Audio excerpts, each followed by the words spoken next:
முருகப்பெருமானுக்கு 2 திருமணங்கள் நடந்ததாக புராணங்களில் சொல்லப்படுகிறது. ஒருவர் தெய்வானை, மற்றொருவர் வாலி.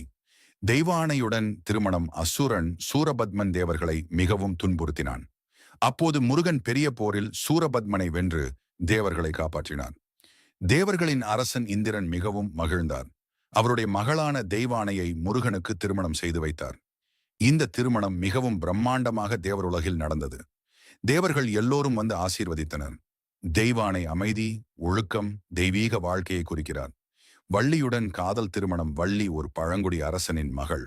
அவள் தினை வயலை காத்துக் கொண்டிருந்தாள். முருகன் வள்ளியை பார்த்தவுடன் காதலித்தார். ஆனால் வள்ளி உடனே சம்மதிக்கவில்லை.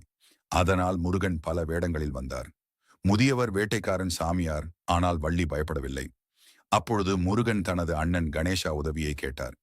கணேசர் பெரிய யானை வடிவத்தில் வந்து வள்ளியை பயமுறுத்தினார். பயந்த வள்ளி அருகில் இருந்த முதியவரிடம் முருகன் வேடம் உதவி கேட்டாள். அப்போது முருகன் தனது உண்மையான வடிவத்தை காட்டினார். வள்ளி மகிழ்ச்சியுடன் திருமணத்திற்கு சம்மதித்தாள். பின்னர் இருவரும் திருமணம் செய்து கொண்டார்கள்.